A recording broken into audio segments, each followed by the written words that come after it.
Hello, friends, and welcome to the Exams Made Simple. We are back again with the Hindu Complete Newspaper Analysis for 22nd of September 2023. 22 सितंबर का हम पूरा analysis देखेंगे. आप लोग से request रहेगी content अगर आपको अच्छा लगता है तो please do like it and do share it among your friends as well. Start करते हैं सबसे पहले तो आज के सवालों के साथ जिनके जवाब आपको देने हैं. जैसा कि आप देख पा रहे होंगे सबसे पहला सवाल है यहाँ पे रिगार्डिंग द पीवीटीजीज यानी कि पर्टिकुलरली वल्नरेबल ट्राइबल ग्रुप्स के रिगार्डिंग. पहला स्टेटमेंट कह रहा है on the recommendation of Jaja committee the government identified the most vulnerable groups as the PVTGs. दूसरा स्टेटमेंट कह रहा है the criteria for identification of PVTGs include a declining और stagnant population and pre agricultural levels of technology. तीसरा statement कह रहा है कि आपका Kathodi, Jarawas and Koragas are the PVTGs. तो इनमें से कौन कौन से स्टेटमेंट्स आपको बताना है कि सही है. 1 ओनली, 2 एंड 3, 1 एंड 3 या 1, 2, 3. फिर से आप एक बार स्टेटमेंट्स देख लीजिएगा और ज़रूर बताने की कोशिश करेगा कि कौन कौन से स्टेटमेंट सही हैं. मैं आपको बता देता हूँ जो पहला स्टेटमेंट जो है इसमें वो गलत है क्योंकि यहाँ लिखा है कि on the recommendation of Jaja committee the government identified the most vulnerable tribal groups. ये गलत स्टेटमेंट है. ये धेबार कमेटी थी, 1973 के आसपास बनी थी धेबार कमेटी जिसने पीवीटीजीज का रिकमेंडेशन दिया. दूसरा स्टेटमेंट सही है कि criteria for identification of PVTGs include declining और stagnant population and pre agricultural level of technology. इसके अलावा भी एक दो पॉइंट्स हैं लेकिन ये हैं तो दूसरा सही है. तीसरा स्टेटमेंट भी सही है. Kathodi, Jarawas and Koragas are examples of PVTG. तो आंसर होगा 2 एंड 3. इसमें जैसे मैं कुछ आपको पीवीटीज बता दूं, जैसे चोला नायकन है, ये केरला का है. काथोड़ी गुजरात का है. जरावाज अंडमान एंड निकोबार का है. कोरागाज कर्नाटका के हैं. ठीक है ना. तो these are the PVTGs from different states. ये आप याद रख सकते हैं. You should remember this as well. ठीक है. This might come in the question on PVTG has already been asked.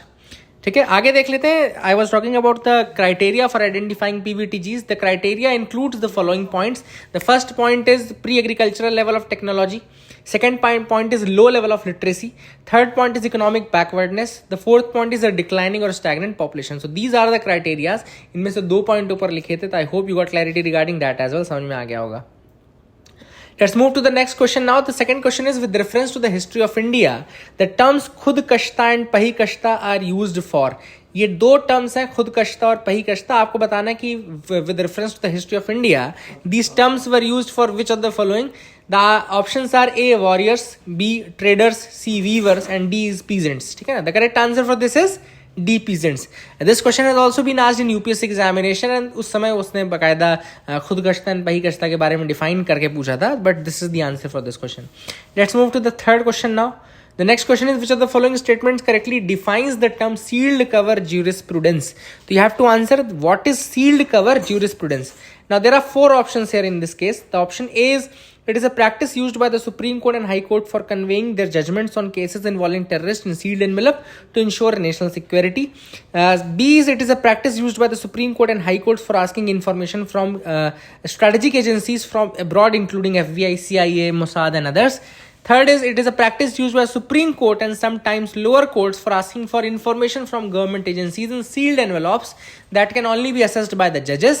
And D is it is a practice used by the Supreme Court for delivering judgments in sealed envelopes in cases where judges themselves are involved. Which of the following is the correct answer? You can try to answer this question also. Very easy question. We have already asked this question in variety of ways. We have taught this in variety of ways. The correct answer for this is C. It is a practice used by the Supreme Court and sometimes lower courts for asking for information from government agencies in sealed envelopes that can only be assessed by the judges. कई बार ऐसा होता है. ठीक है. Now let's move to the prelims specific news items. Now the first news is regarding fugitive economic offenders. Okay, so मैं यहाँ पे थोड़ी देर बाद आऊँगा. Let's move to the newspaper now. जिस न्यूज़ के रेफरेंस में वो चीज़ वहाँ पे मैंने बताई है, I will try to analyze in that way. सबसे पहली न्यूज फ्रंट पेज की आप देख पा रहे होंगे. Women quota bill has now been cleared by the Rajya Sabha also. आप सबको पता होगा कि विमेन रिजर्वेशन बिल क्या है. विमेन रिजर्वेशन बिल बेसिकली 1/3 यानी कि 33% जो सीट्स हैं now they will be reserve for the women candidates from Lok Sabha as well as the state legislative assemblies. तो लोकसभा और स्टेट लेजिस्लेटिव असेंबलीज की 33% सीट जो है वो महिलाओं के लिए रिजर्व करने के लिए एक प्रावधान रहेगा. And this has now been passed in both the Lok Sabha and Rajya Sabha. It will now require the confidence of the president or assent of the president for becoming an act now. now, but already we have discussed that कि इसको अगर जब implementation इसका होगा तो it will be after the 2026, because after the census data is published then only the seats can be remodeled on that lines. So that is the reason why it will be implemented only after the 2026, and we know that the election is in 2024, so after 5 years, that is 2029, we can expect this reservation to be in practice. So this is the first news which is there from the front page. I hope you got clarity regarding that as well. Let's move to the next news item. You can move ahead with me as well. तो इस page में तो ऐसी कोई खास news नहीं है जो कि important है from the exam point of view. So you can also move ahead. So let's move and let's start from the science page. The first important topic for the science section is the lurking blood pressure now. तो ये एक बहुत बड़ा risk है actually. WHO ने recently एक report release की है, and the report is regarding the burden of hypertension. The hypertension, that is high blood pressure, is also known as the silent killer. It is known as the silent killer. Why it is known as silent killer? Because it goes unnoticed until it triggers severe health complications.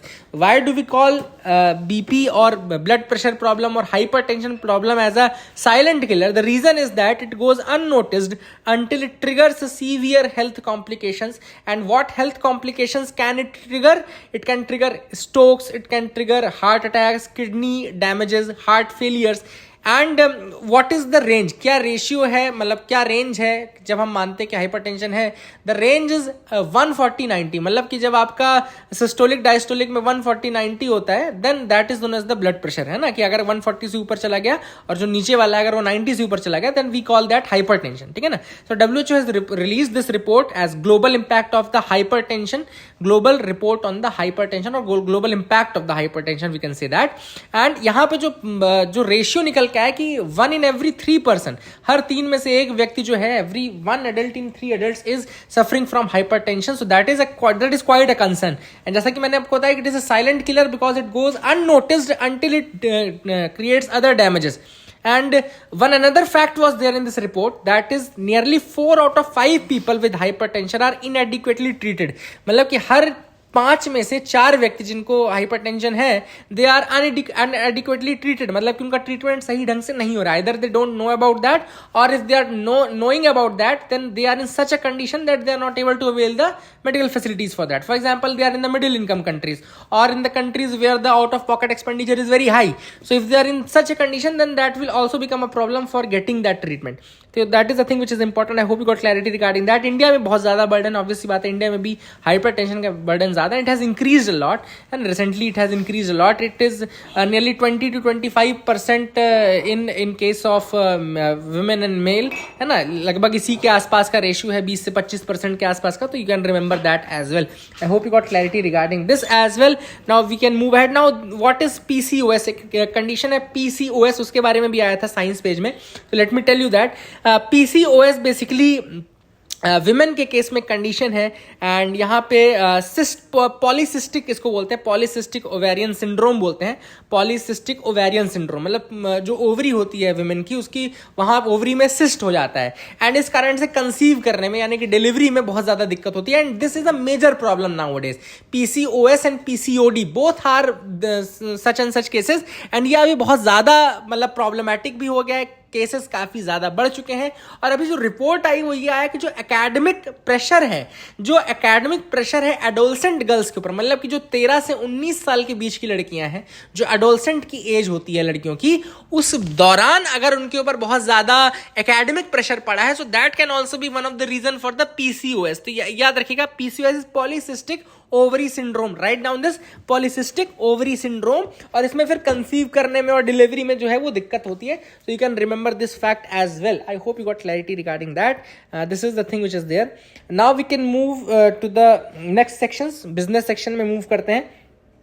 Let's see what is there in the business section. तो यहाँ पे तो ऐसी कोई news नहीं दिख रही थी मुझे.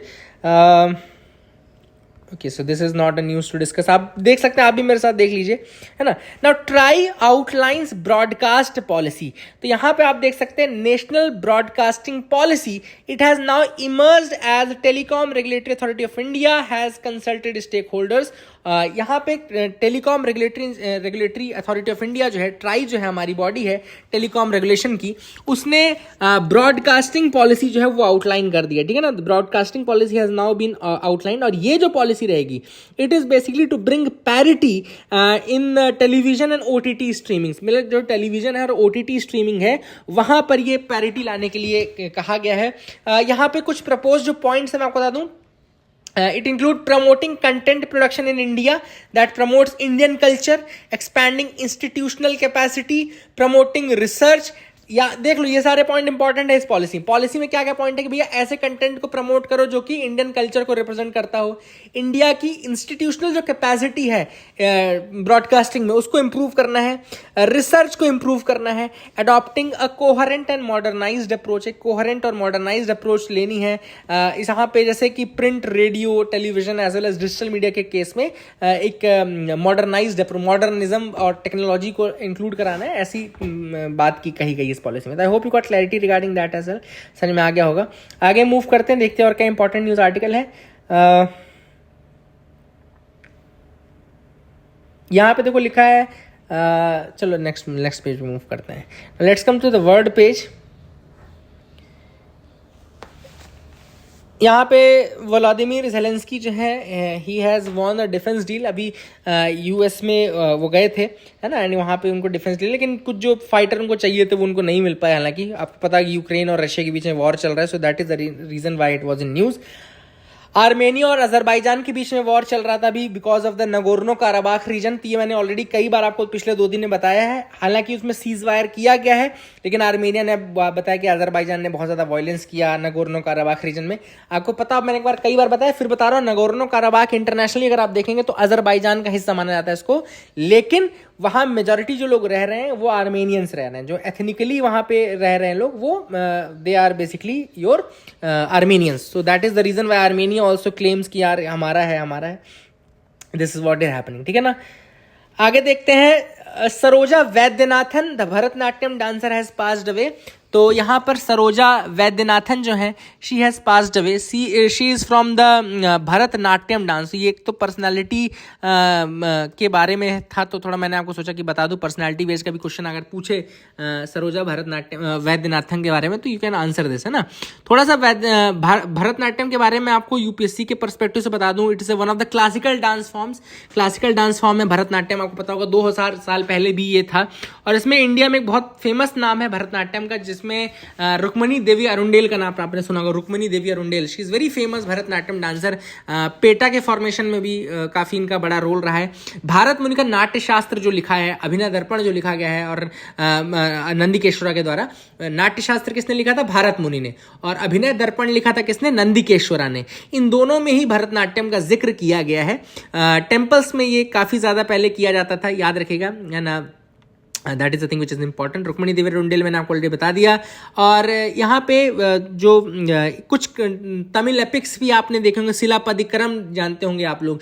ये आपका शिलापदिकरम जो है संगम लिटरेचर का बहुत बड़ा टेक्स्ट माना जाता है, उसमें भी इसके बारे में है, ठीक है ना। एंड जो कांचीपुरम का शिव टेम्पल है वहाँ पे भी भरतनाट्यम के सीन्स आपको देखने को मिल सकते हैं। तो this is very famous dance form.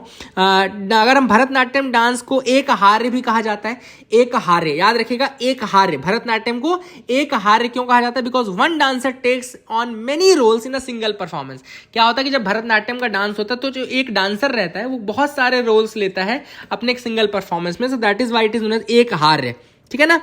And next जो डांस आइटम इसमें होता है, उसमें पहले तो एक इन्वोकेशन सॉन्ग होता है। मतलब जब डांस शुरू होता है तो पहले गॉड को याद किया जाता है, फिर उसके बाद अला रिप्पू होता है। अला रिप्पू मतलब कि फ्लावर्स से एड ऑन करना, गॉड को याद किया, उनके सामने फ्लावर्स लगाना, ठीक है ना। इसमें अब्स्ट्रैक्ट पीस होता है, ठीक है ना। फिर उसके बाद जाति स्वरम होता है, जाति स्वरम, ठीक है ना। तो पहले आपने इन्वोकेशन किया, सेकंड आपने क्या किया? अल्लाह रिप्पू एब्स्ट्रैक्ट फॉर्म हो गया। द नेक्स्ट इज जाति Swaram. Jathi Swaram basically short pure dance piece है, performed to the accompaniment of the musical notes, है ना। कार्नेटिक म्यूजिक होता है, इसमें कोई साहित्य और वर्ड नहीं होते, प्योर म्यूजिक होता है, इस पे डांस होता है, प्योर डांस होता है ना। और उसके बाद भरतनाट्यम में अभिनय यानी कि जो अभिनय यानी कि माइम एस्पेक्ट जो है डांस का वो बहुत ज़्यादा है। मतलब आपको फेशियल मूवमेंट्स और ये बहुत होता है, तो नृत्य जिसको कहा जाता है। और दूसरा है ये, that is again a part which is important to remember. I hope you will remember that as well, ठीक है ना।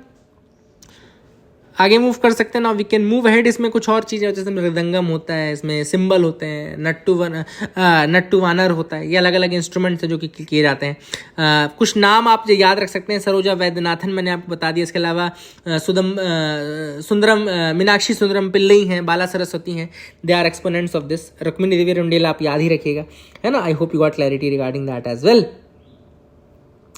आगे मूव करते हैं, देखते हैं और क्या इंपॉर्टेंट है। यहां पे देखो लिखा है Bombay High Court rejects fugitive Mehul Choksi's plea. तो मेहुल चौकसी ने यहाँ पे एप्लीकेशन दी थी कि भैया मुझे फ्यूजिटिव ऑफेंडर ना बनाया जाए। इस कारण से मैंने ये न्यूज़ लिखी थी। आपको थोड़ा सा बता दूं फ्यूजिटिव इकोनॉमिक ऑफेंडर के बारे में। तो फ्यूजिटिव इकोनॉमिक ऑफेंडर कौन होता है?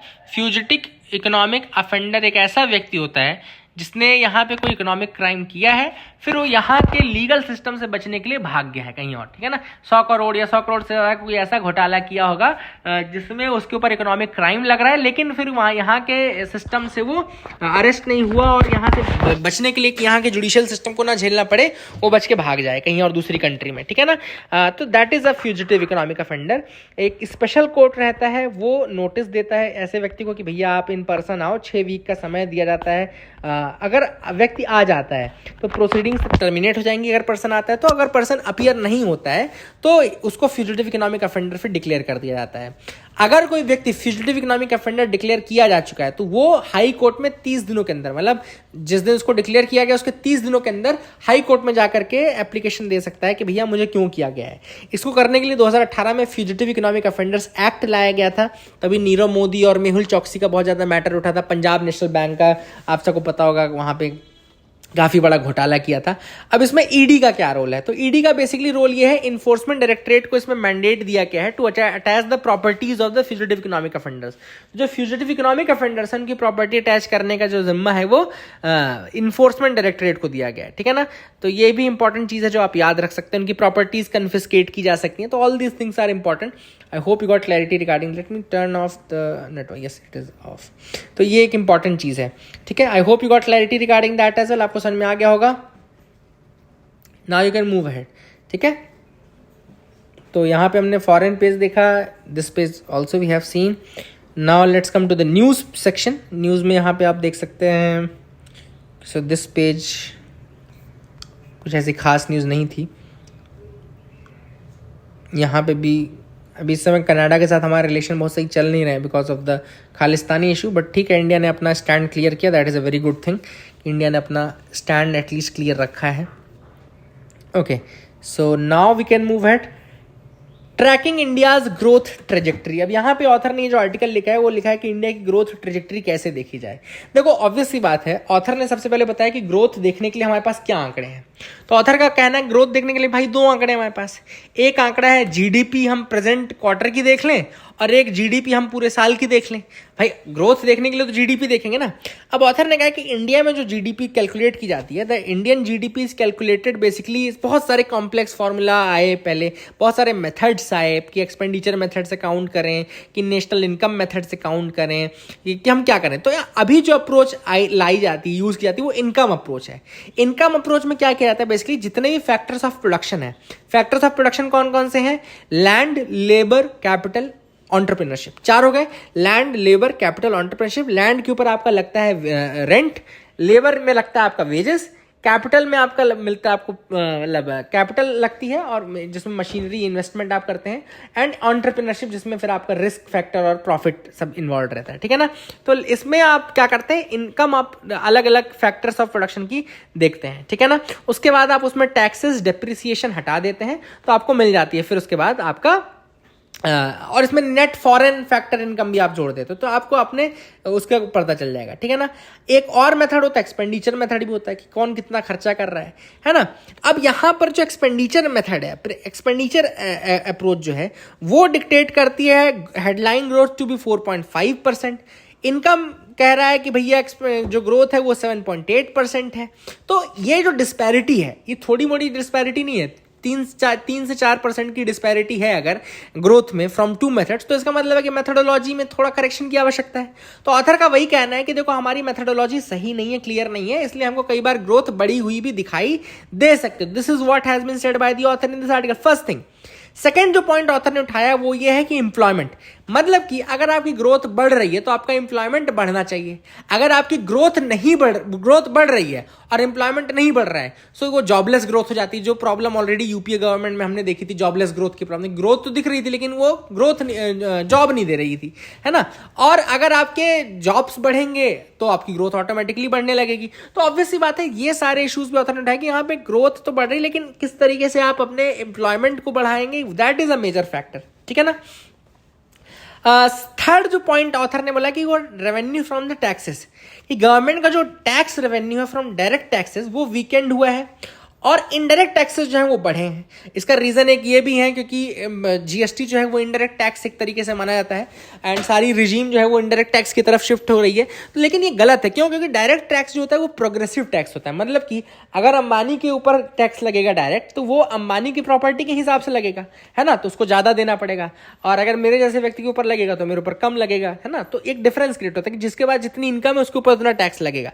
लेकिन इनडायरेक्ट टैक्स जो होता है इस डिफरेंस को खत्म कर देता है। मतलब अगर अंबानी एक पैकेट बिस्किट खरीदेगा तो उसको भी 5 रुपए की पड़ेगी और मैं खरीदूंगा तो मुझे भी 5 रुपए की पड़ेगी। तो यहाँ डिफरेंस है कि इनडायरेक्ट टैक्सेस जो होते हैं वो रिग्रेसिव नेचर के होते हैं और जो डायरेक्ट टैक्सेस होते हैं वो प्रोग्रेसिव नेचर के होते हैं। बट इंडिया में रेवेन्यू जो है वो डायरेक्ट टैक्सेस का कम है, इनडायरेक्ट टैक्सेस का ज्यादा है, इसलिए हमको वहां पे केट शेप्ड का ग्राफ हमको देखने को मिलता है, ठीक है ना। That is the thing which is there. या इसलिए भी एक प्रॉब्लमैटिक है कि हमको डायरेक्ट टैक्सेस को बढ़ाना चाहिए, ठीक है। तो all these matters have been raised by the author in this article. I hope आपको समझ में आ गया होगा। I hope you got clarity regarding that as well. यहाँ पे एक टर्म और था, बेस इफेक्ट टर्म था।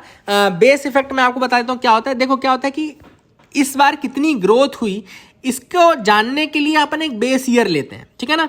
अब मान लो हमने बेस ईयर ऐसा लिया होगा जहां पे ग्रोथ बहुत ज्यादा थी ऑलरेडी, तो ऑब्वियस सी बात है अगर ग्रोथ बहुत ज्यादा थी बेस ईयर में तो इस बार की अगर ग्रोथ हुई होगी तो हमको ज्यादा नहीं दिखेगी, है ना।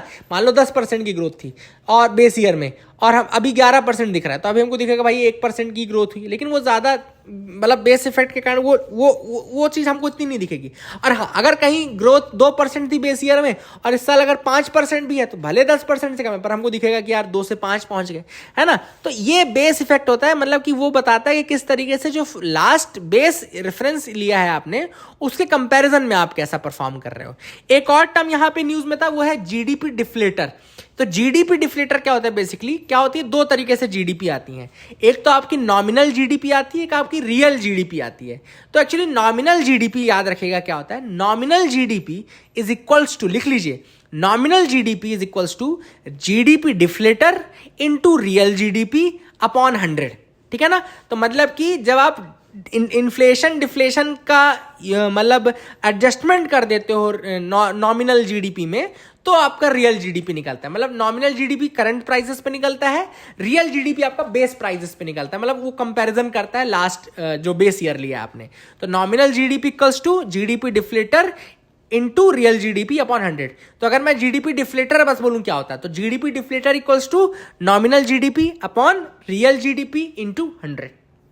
तो आप ये भी याद रख सकते हैं। I hope you got clarity regarding that as well. समझ में आ गया होगा आप लोग को। आगे मूव करते हैं यहाँ पे। साइलेंट किलर, ये बीपी के ऊपर लिखा गया आर्टिकल है, मैंने आपको ऑलरेडी बता दिया। गोल्ड हंट, तो अभी एशियाड चालू, आपको पता होगा 19th एशियन गेम्स चालू हैं ऑफिशियली। सैटरडे को चालू होंगे, कल से चालू होंगे, है ना। ये सैटरडे यानी कल से चालू होंगे 19th एशियन गेम्स। और यहाँ पे कहाँ पे चालू हो रहे हैं? हांगजू चाइना में चालू हो रहे हैं, ठीक है ना। पहली बार जो थे एशियन गेम्स वो 1951 में दिल्ली में हुए थे, याद रखिएगा। पहले जो थे वो दिल्ली में हुए थे 1951 में। लेटेस्ट अभी 2021 में हुए थे, टोक्यो में हुए थे, है ना। नहीं नॉट इन टोक्यो, सॉरी। जो पहला था वो नई दिल्ली में हुआ था 1951 में। मैं कह रहा हूँ दूसरा जो इंडिया में हुआ था वो 1980s में हुआ था। और अभी लास्ट जो एशिया गेम्स हुए थे जकार्ता 2018 में हुए थे, ठीक है ना। जकार्ता 2018 2018 जकार्ता में हुआ था, याद रखिएगा। अभी ये हांगझू चाइना में हो रहा है, तो ये भी आप याद रख सकते हैं, हांगझू चाइना में हो रहा है। अब यहाँ पे वही ऑथर ने कहा है कि हम अपने नंबर बढ़ाने की कोशिश करेंगे। हमेशा जो इसमें नंबर 1 आता है वो चाइना आता है। चाइना का परफॉर्मेंस काफ़ी ज़्यादा अच्छा रहा है और इंडिया भी कोशिश करेगा इस बार, क्योंकि हमारे javelin thrower Neeraj Chopra already अच्छा परफॉर्म कर रहा है, हर जगह गोल्ड मेडल मिल ही रहा है उनको। All this things are happening. और इंडिया में जो दूसरा गोल्ड था वो 1980s में हुआ था, तो ये भी याद रखना। इंडिया में जो दूसरा एशियन गेम्स हुआ था, तो ये भी आप याद रख सकते हैं। I hope you got clarity regarding that as well. आगे देख लेते हैं यहाँ पे क्या आर्टिकल है।